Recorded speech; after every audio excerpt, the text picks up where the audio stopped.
Welcome to the Main Dish with MD. I'm your host, Marlon Davis, and the goal of the show is to inspire, connect, and entertain. And if this is your first episode of the show, please go back and watch the previous episode of Are You Taking the Vaccine? I have the link right up here at the top of the screen. You'll want to watch that episode first, then jump on this episode next. And while you're doing that, go ahead and click that subscribe button in the bottom right-hand corner of the screen.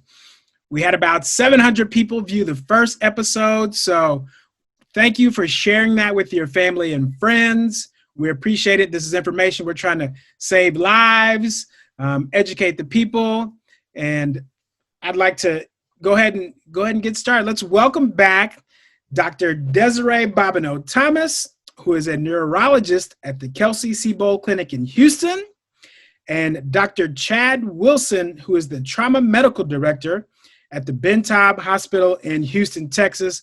Welcome back, guys. Hey, what's up? How we doing? Good. Good.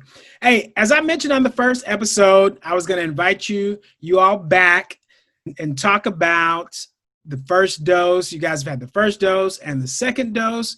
We're also going to talk about the effectiveness of the vaccine with the variants, the effectiveness of the vaccine with people that have allergies, people that are pregnant, or people that are trying to get pregnant. So I appreciate you guys coming back, and we'll discuss those things. But before we get started, let's go ahead and jump into an episode or a segment of the show called WTD, What the Dish.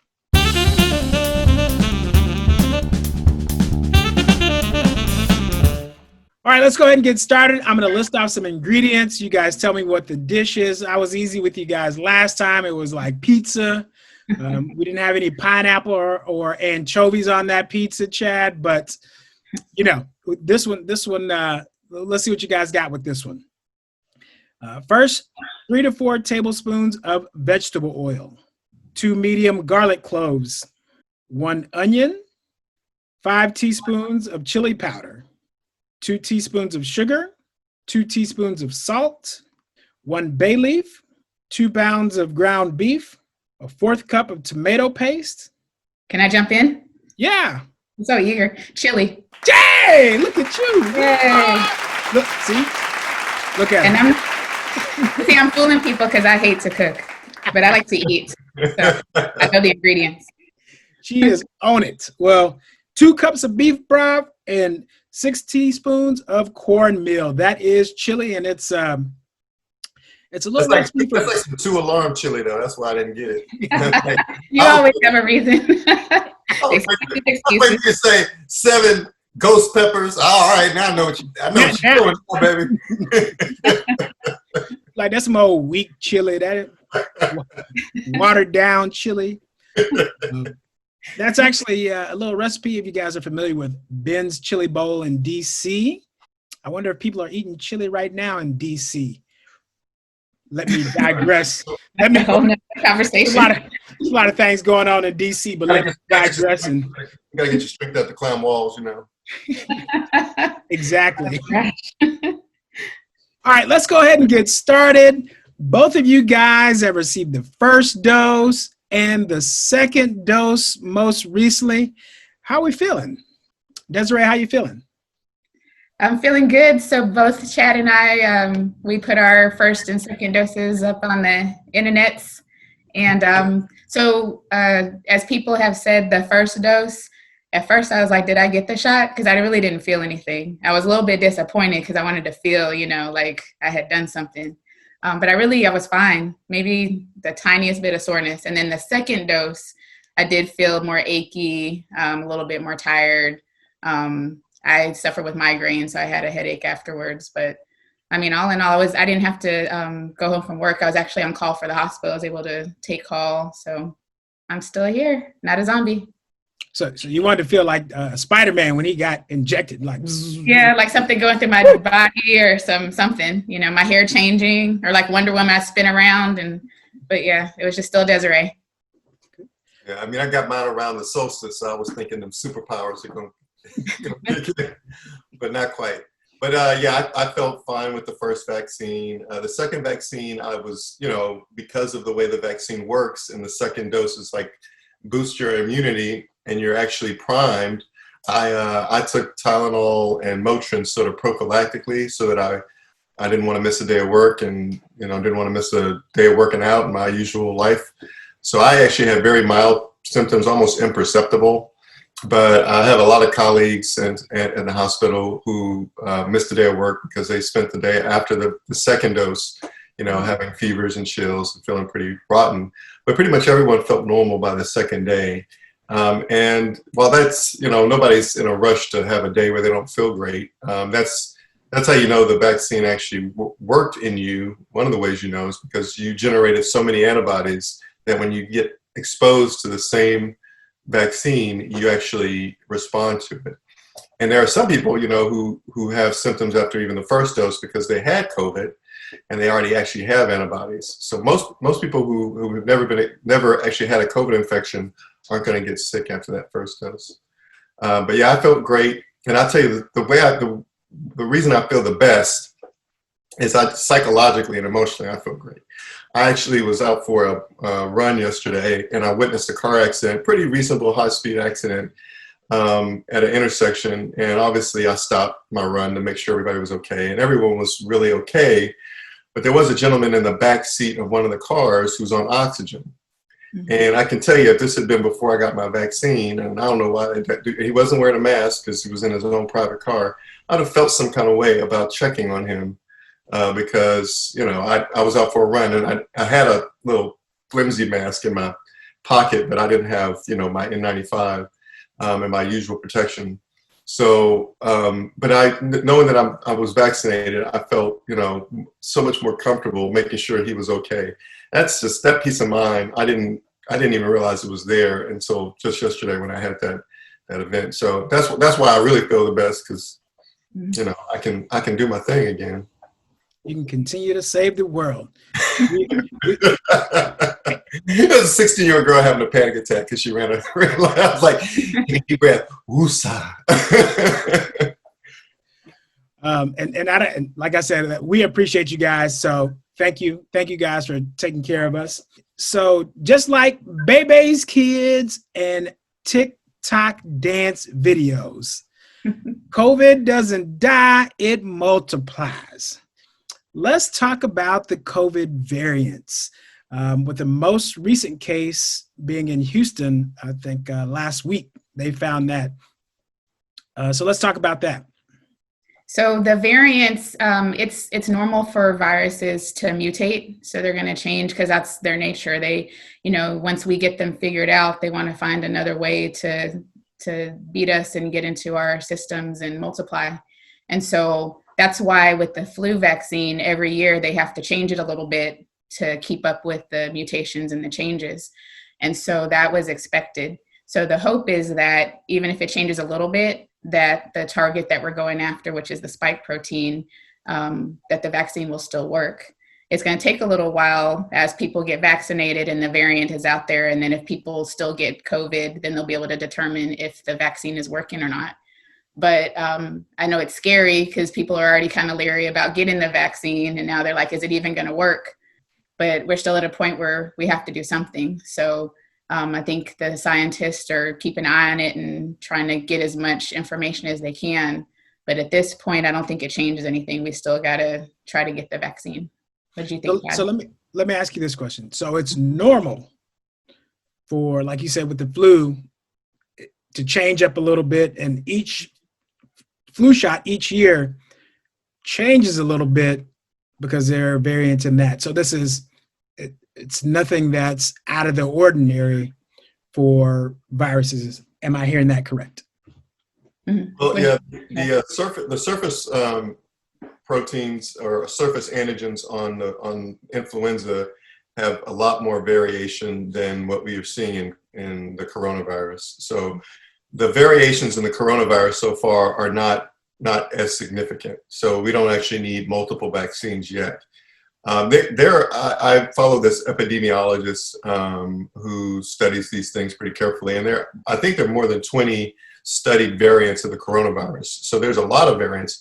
this one variant people are hearing about. I think they call it the UK variant in lay terms, because I think that's where it was seen initially.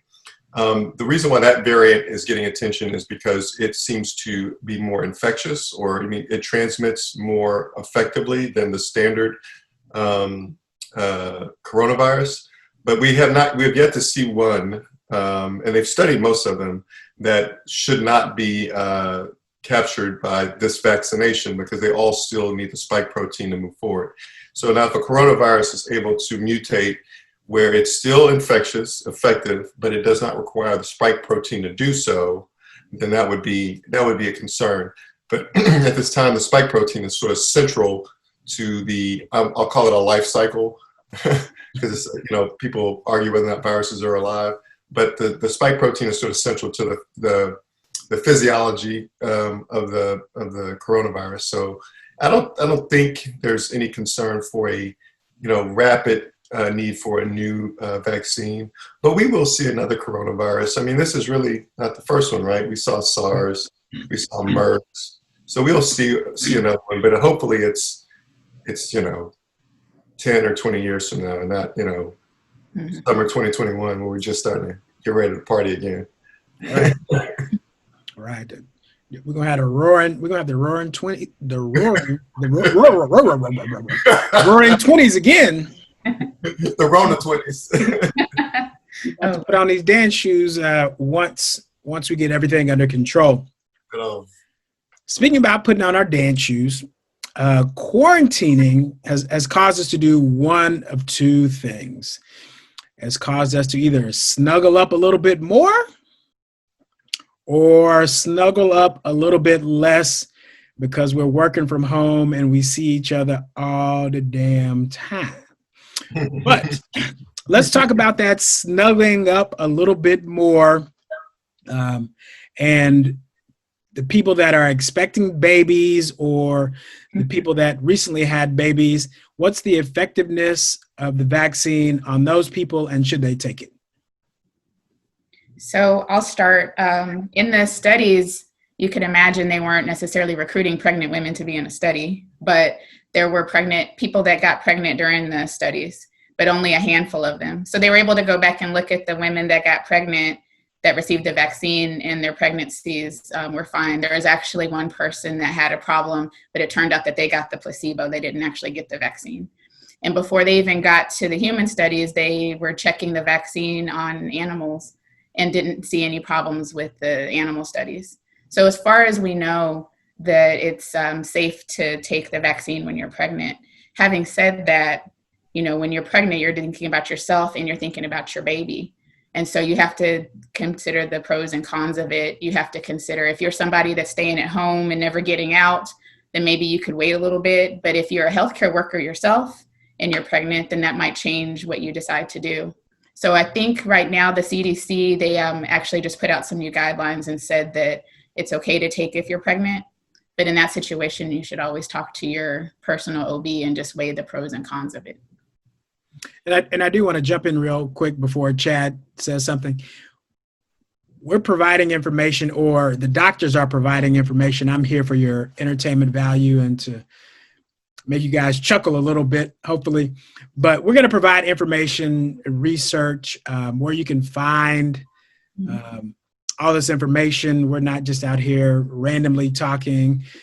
We'll provide some links to some pages that you can do your own research, talk to your primary care physician, talk to your doctors. My wife just went to the doctor earlier this week, and she agreed that, yes, go ahead and take the vaccine. We recently had a baby, so go ahead and take that vaccine. But again, go ahead, Chad. Yeah, I was just going to say the CDC was a little more conservative at first, but they've actually updated their recommendations, which is great. The American College of Gynecologists, or ACOG, they were a little ahead of the curve, and they were actually recommending, or they were not prohibiting the vaccine among women who were either lactating or among women who were pregnant. And I mean, just my opinion is, and I think most physicians would tell you this, that if that COVID infection, symptomatic COVID infection during a pregnancy would be a real threat to the baby, and probably not mom, because if mom's healthy enough to get pregnant, she probably can get through the COVID infection. But that would be a real threat to the baby if mom had, low oxygen and things like that. So certainly if it were my wife who is pregnant right now, I would really want her to get the vaccine for the sake of her and for the sake of the baby.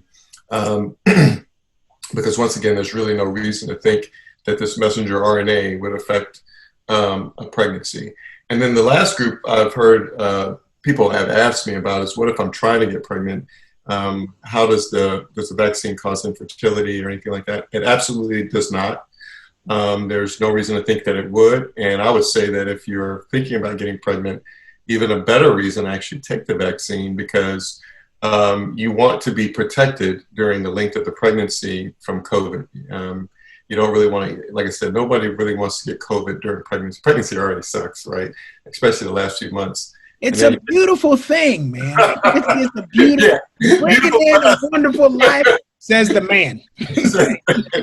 But I mean, you can imagine. I mean, there's physiologic changes in pregnancy that take away a lot of the respiratory reserve. So you don't getting COVID on top of all that would be at the very least a real bummer, and could possibly be dangerous. So. Good information. Again, like I said, coming from the man, pregnancy is a beautiful, beautiful thing. The birth of a child. Yes. Yes.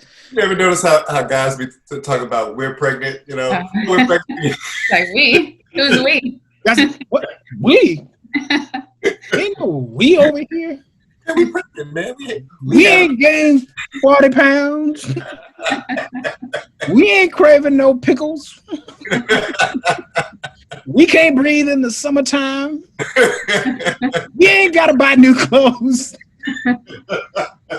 Oh, man. Seems like you got it bad. It just sounds like personal experience. Am I right? Am I right? All right. Let's get back on track.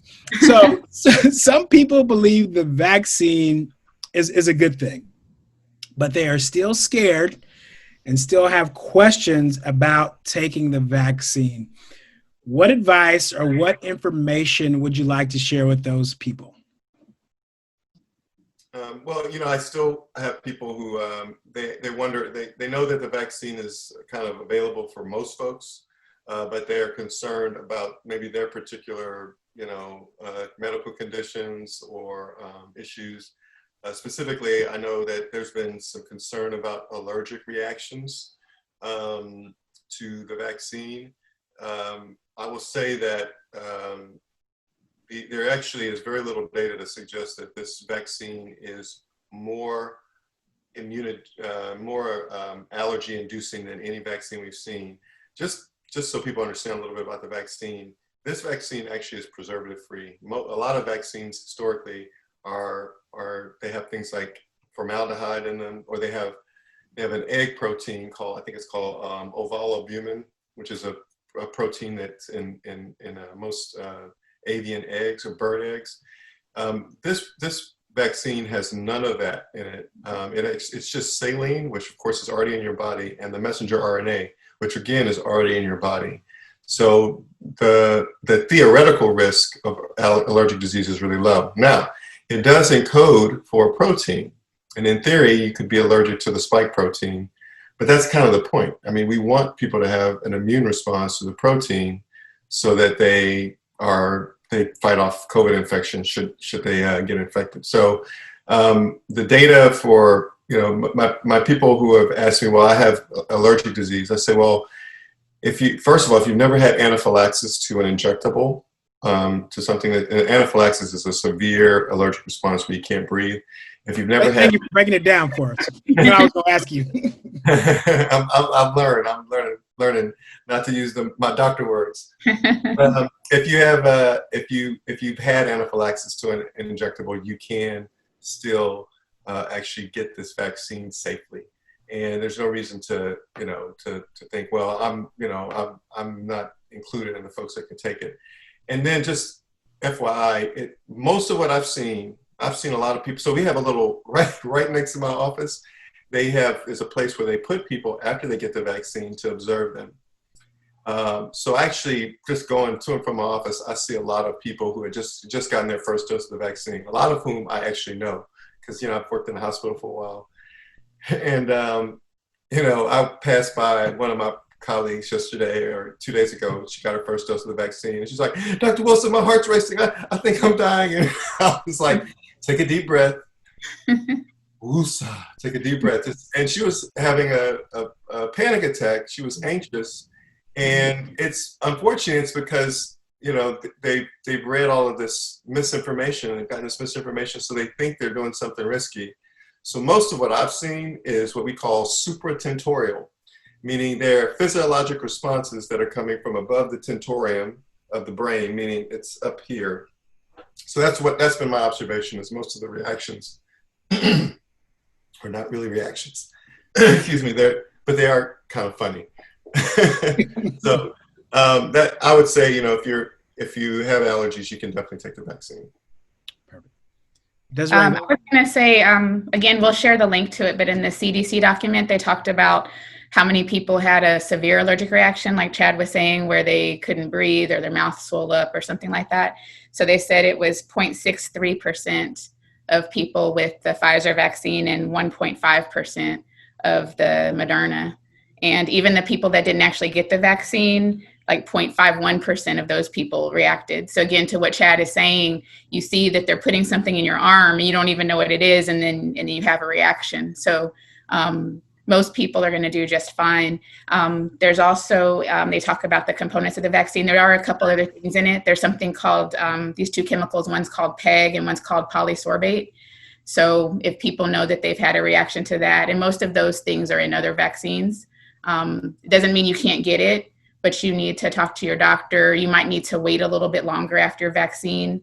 In some cases, if people have really bad allergic reactions to other things, they'll even have you see an allergy doctor just to make sure that they have a plan for you. They might have an EpiPen around or other things. So there's a lot of people that are counting themselves out. When we talk about allergies, we're not talking about seasonal allergies like you have a runny nose when you're around pollen or something. We're talking about people with serious allergies. But again, don't take yourself off the list. Make sure you talk to someone and make sure that you're really someone that can't get it, because really almost everybody can get it if it really comes down to it. And I think, Desiree, somebody had asked you, you told me, like, if I think like they had like lupus, or if they were immune compromised, whether they could get it. I think you had some people address that question with you.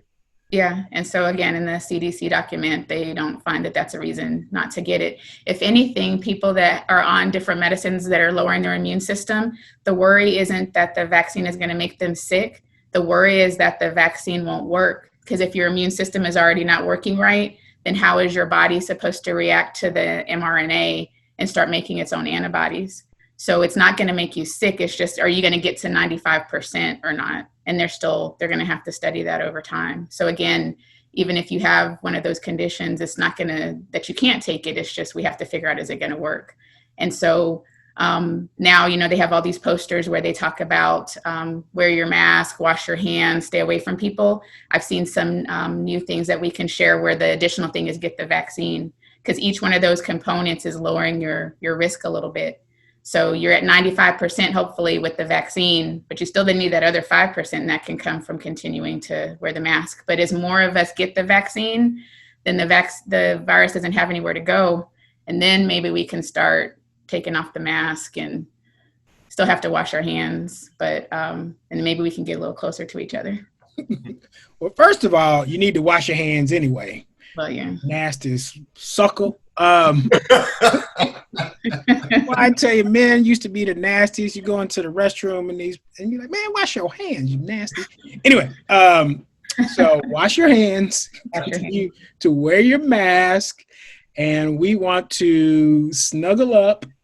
Well, let me use another word. We want to be able to get in closer personal space with the people that we like and the people that allow us to get in their personal space. Yeah. So let's say that.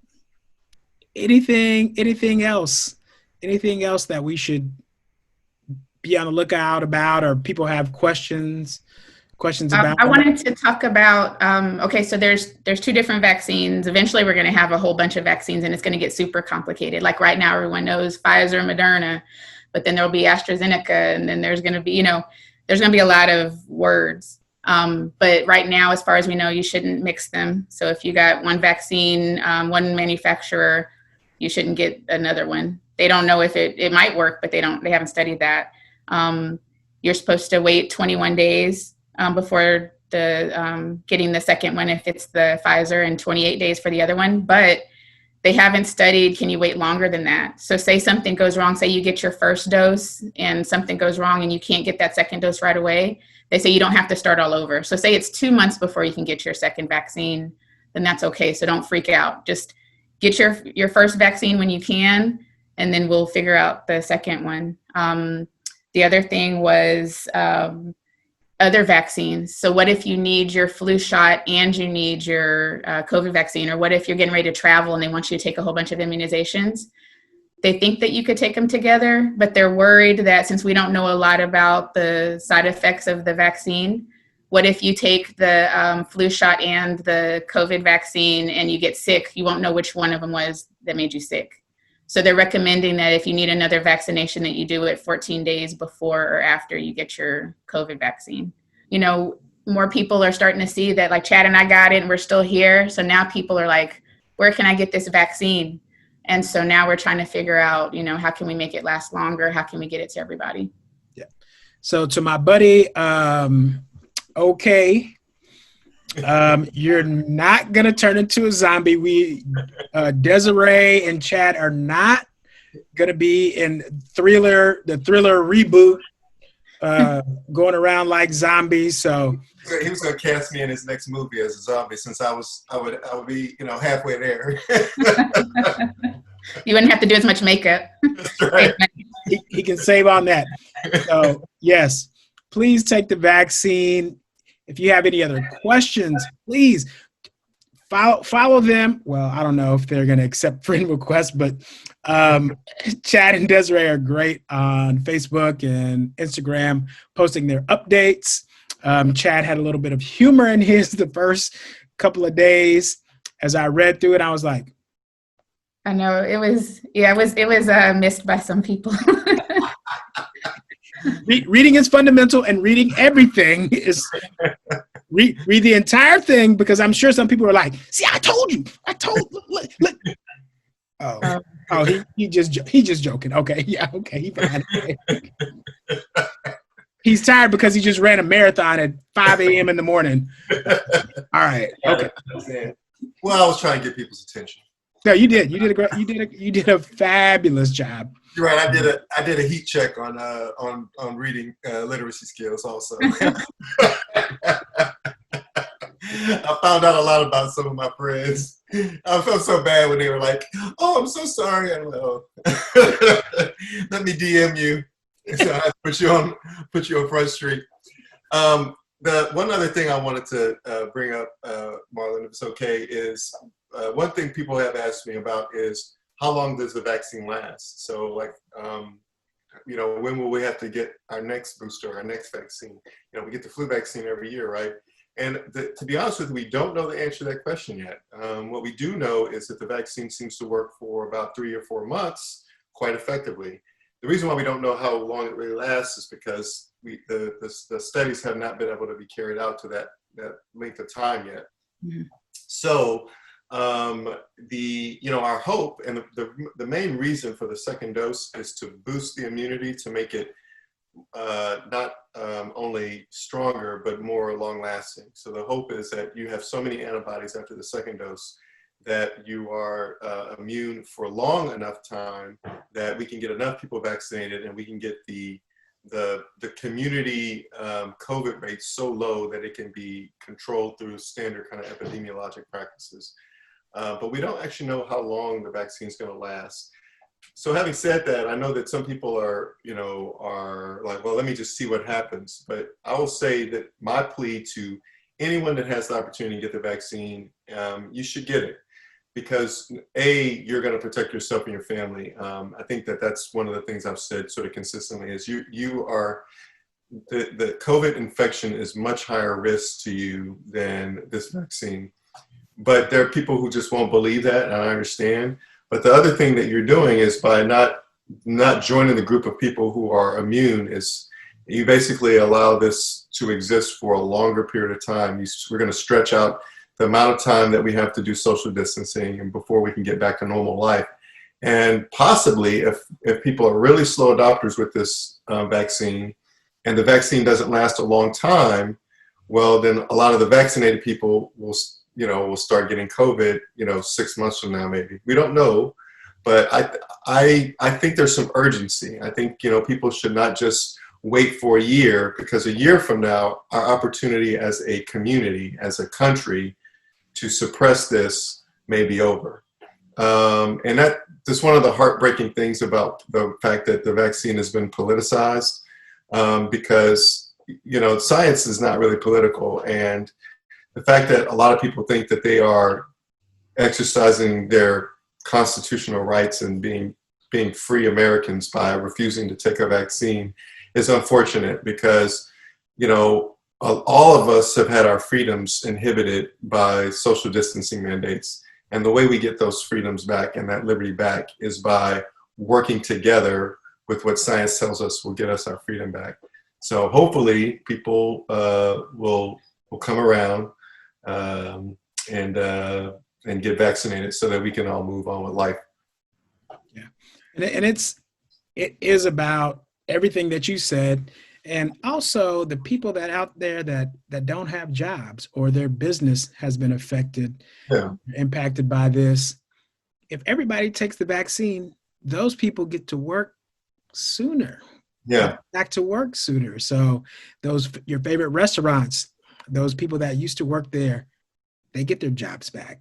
People in the hospitality industry, they're able to produce events. Hotels are able to get some occupancy. Musicians get to have concerts. Yeah. So not only are you thinking of yourself when you take the vaccine, you're actually helping the greater good of everybody. So again, thank you for those words, Dr. Wilson. You're protesting shutdowns, and at the same time you don't want the vaccine. You are literally schizophrenic. I mean, you're doing one thing, you're saying one thing is bad, but the thing that could help the bad thing, you're refusing to do it. And like I said, it's because it's been politicized that people are making decisions that don't even really line up with their own values, because they've been sold an agenda that really doesn't support what they really want. But we'll get it right. Yeah. January 20th, hopefully we start to get it right. We have no agenda here except for wash your hands, wear your mask, take the vaccine, help the world, be smart, all those things. Lastly, Marlon, I also wanted to say 2 things. Healthcare workers, there are a lot of healthcare workers that still haven't had the vaccine. Just like everyone else, they're waiting to see. And so I implore people that are in healthcare, we're on the front lines. I had a paramedic, a EMS, that said he was waiting to see. I mean, he's the first of the first. And he was still like, I'm going to drink a lot of water and exercise. I'll be all right. So I'm hoping that fellow healthcare workers will do our part. And then, people have been scrambling to find out, well, where can I get the vaccine? The rollout has been much slower than we thought it was going to be. And so luckily, most counties are starting to have websites that you can go to get on a list. We can put the link, Marlon. There's a link to all of in Texas anyway, all of the different vaccination centers. Some of them is just a mom and pop family practice office that you can go to. And they have plenty because nobody knows about it. There's HEBs, there's other things. So we can also help direct people, if you do want to get it, where you can go and get it at. Yep. Shout out to HEB. I love HEB, and they got the vaccine. They got it. They just need to have it at Chick-fil-A, and then we'll be cool, right? Can't get vaccinated on Sunday, but you'll be good to go, and you get a good chicken sandwich. If 100%, if Chick-fil-A had it, we'd be all on Chad's yacht. Don't forget about the boat. On Chad's yacht, snuggled up next to each other. Doing the thing. So We're gonna definitely be snuggling if it's my yacht. It's a dinghy. Hey, get that oar. You need to get to work. There's 4 people on there, and they elbow to elbow. Guys, I appreciate you again coming, dropping knowledge. Again, we're just presenting some information that's out there for you guys. We're going to drop the links to some of the articles so you can do your own research. We're just putting it in a format that you can feel comfortable with and hopefully enjoy. Please share this with your friends, your family, anybody you care about. But before we go, we have to have a little bit of fun. And today's fun is going to be this or that. Okay. All right, guys. Tacos or pizza? Tacos. Just tacos all day long. Yeah, I'm tacos, not just Taco Tuesday, taco every day. Taco all day long. Ranch or salsa? I would have to say salsa. Like I never had ranch in my whole life until recently, but I was someplace where that was the only option. So I had the ranch and I realized what I was missing out on. It just looked white and creamy and it just didn't look right. Yeah, I'm going with salsa. Leave that alone. That's a tough one. What'd you say, Chad? I said I got to go with salsa too, but that's a tough one. I mean, if you told me you're talking about chicken wings, well then there you have it. You know, I mean we go on ranch, but you're talking about all options. I got to go with the salsa. Yeah, obviously, if we were to hone in on one thing, it would be easy. Fish or steak? Steak. Yeah, I mean, if it's about what tastes the best, steak. I prefer to go fish for being healthy, but Yeah. talking about what I really want to steak. Chad always got some. Well, if I have some asparagus and wine, it's gonna be fish. Unless it's the Luby's fried fish. I'm not sure if it's even fish, but then I eat that. Oh. See, we started talking about food. This will be a whole nother episode. Apple or banana? Apple. Yeah, give me that Honey Crisp. Apple, perfect. Cherry or grape flavored Kool-Aid? Oh, cherry. I want that Sure. purple stuff. Actually, let me be honest. Red Kool-Aid or grape? Purple drink. I want that purple drink. It's got 3 ingredients: water, sugar, purple. Mix the grape and lemonade, but I haven't had Kool-Aid in a long time. But anyway, pecan pie or sweet potato pie? Sweet potato pie. Sweet potato. Okay. Not pumpkin. Not pumpkin. not pumpkin. Okay, I'm not gonna say that. Because I tried a pumpkin pie for the first time on accident, and it wasn't half bad. Oh. Black Power vote. Give it to me. Put it in my hand.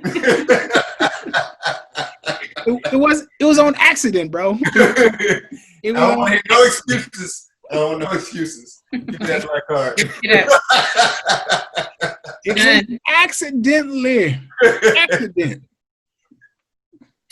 Hey guys, again, thank you for coming out. Remember to promote, support, and encourage your friends. And it's more fun when the homies have some. Right on. Peace.